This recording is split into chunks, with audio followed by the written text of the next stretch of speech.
Lord ప్రభు అయిన యేసుక్రీస్తు నామములో మీ అందరికీ ప్రేమపూర్వకమైన వందనాలు తెలియజేస్తున్నాం.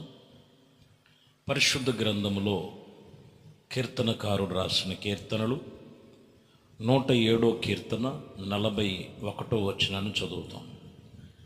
అట్టి దరిద్రుల యొక్క బాధను కొట్టివారిని పోగొట్టి వారిని లేవనెత్తును.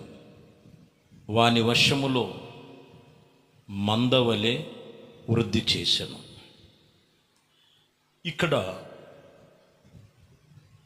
దరిద్రుల యొక్క బాధను పోగొట్టి లేవనెత్తుతాడు. వానిని వంశమును వృద్ధి చేసి అభివృద్ధిలోనికి నడిపిస్తాడు. ఏ బాధలలో నీ వంశావళి కుటుంబ వ్యవస్థ ఉన్నారో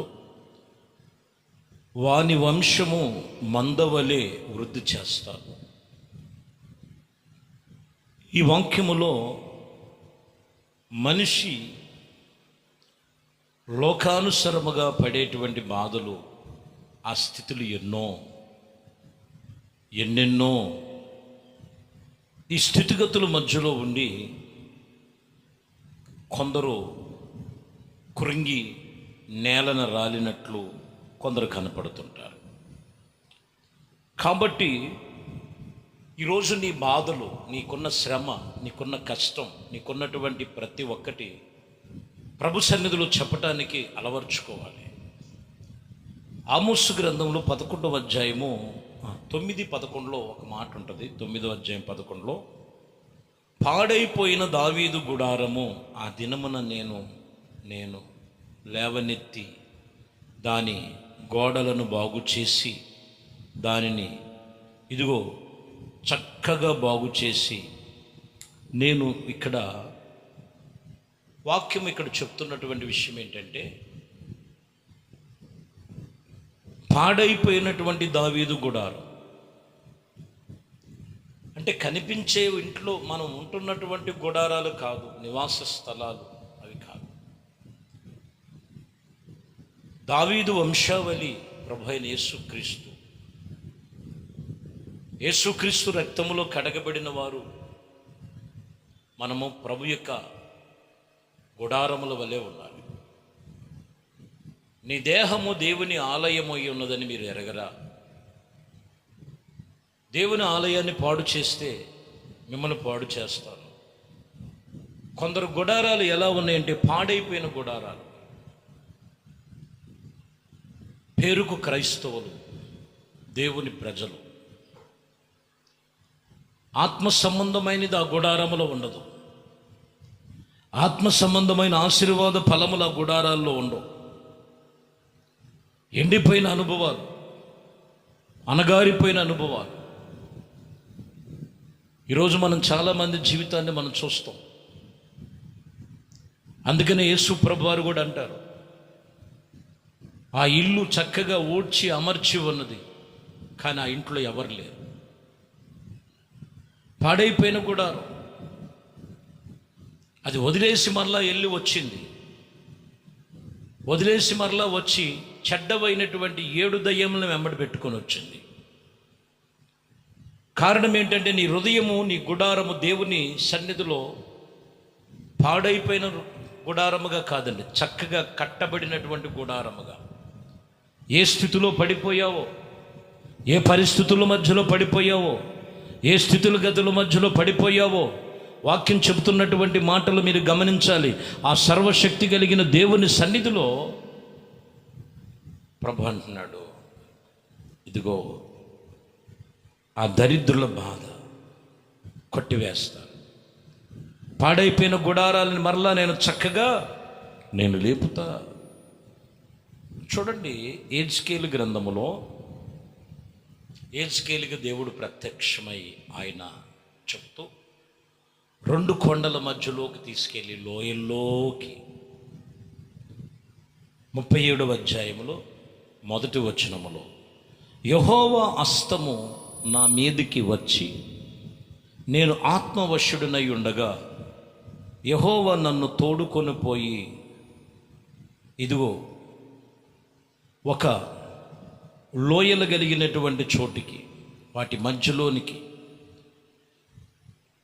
ఎముకలతో నిండి ఉన్నటువంటి ఎముకలు కలిగినటువంటి వాటి యొక్క చోటికి, వాటి మధ్యలోనికి తీసుకెళ్ళారు.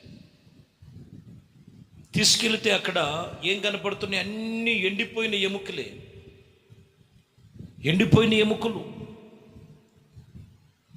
ఎముకల్లో జీవం లేదు. కాలు ఒక చోట, చెయ్యి ఒక చోట, ఎముకలు. మాంసం లేదు, దానికి నరాలు లేవు, దానికి చర్మం లేదు. వాటిని చూపిస్తున్నాడు ఒకసారి 2వ వచనంలో. ఎముకలను అలాగ కనబడుచు ఉండగా అవి కేవలం ఎండిపోయి ఉన్నవి అని రాయబడి ఉన్నది. ఆయన నరపుత్రుడా, ఎండిపోయిన ఈ ఎముకలను బ్రతకగలవా అని అడగగా, ప్రభువా యెహోవా, అది నీకే తెలియనని ప్రభుతో చెప్తున్నారు. ఇది చూపించి, ఈ ఎండిపోయిన ఎముకలు బ్రతకగలవా యెహెజ్కేలుతో చెప్తున్నారు. అది నీకే తెలుసు ప్రభువా, అది నీకు మాత్రమే సాధ్యం కదా అని చెప్పినప్పుడు 4వ వచనంలోకి వచ్చేలకే అందుకైన ప్రవచించు, ఇదిగో ఎండిపోయిన ఈ ఎముకలతో ఇట్లా నీవు మాట్లాడమని, పలకమని చెప్పినప్పుడు యెహోవా మాట ఆలకించుడి అని చెప్పగా, ఆ ఎముకలకు ప్రభువైన యెహోవా సెలవిచ్చినదేమనగా, మీరు బ్రతుకున్నట్లు నేను మీలో నుండి ఇదిగో జీవము కలిగినటువంటి మరలా తిరిగి నేను జీవాత్మను రప్పించదనని చెప్పాను. జీవాత్మను రప్పించదని చెప్పగా, చర్మము కమ్ముకొనగా నరాలు వచ్చెను. ఇదిగో మీ మీదకి మాంసము పొదుగు చేసి చర్మము మీ మీదకి కమ్ముకొని ఉన్నప్పుడు మీలో జీవాత్మను నుంచగా మీరు బ్రతుకుదురని, అప్పుడు నేను యెహోవానని అని మీరు తెలుసుకుందురని ఖచ్చితంగా ఇక్కడ చెప్తున్నారు. వాక్యములో రాయబడిన మాట. మొదటిగా చూసినప్పుడు ఎండిపోయిన ఎముకలే. ఆత్మవశుడిగా తీసుకెళ్లారు, చూపించారు, వాటితో పలకమన్నాడు. ఎప్పుడైతే ఆయన పలికాడో ఆ ఎండిన ఎముకలన్నీ ఒక దగ్గర కూడిని. ఆ ఎండిన ఎముకలకి నరాలు కూడిని. ఆ ఎండిన ఎముకలకి మాంసము కూరింది. ఆ ఎండిన ఎముకలకి ఆ తర్వాత చర్మము కప్పబడి ఉన్నది.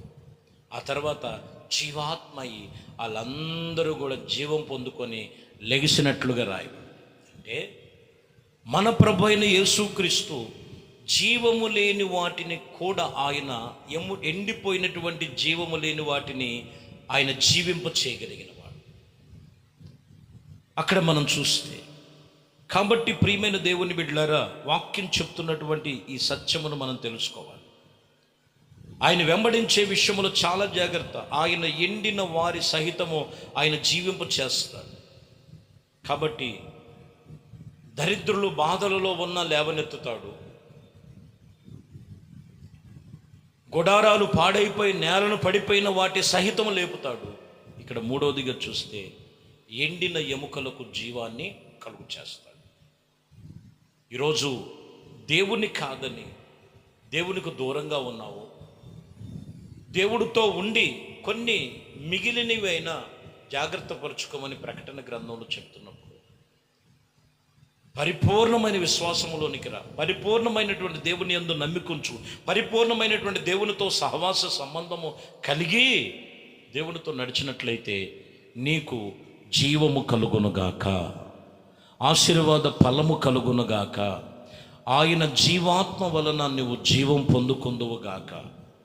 కాబట్టి ఏ విషయంలో పడిపోయిన స్థితిలో ఉన్నావో, నానా విధమైన బాధలు కలిగిన స్థితిలో ఉన్నావో, నానా విధమైన పరిస్థితుల మధ్యలో ఉన్నావో, ప్రభు చెప్తున్నారు, ఎండిన ఎముకల సహితము కూడా ఆయన జీవము కలుగు చేశారు.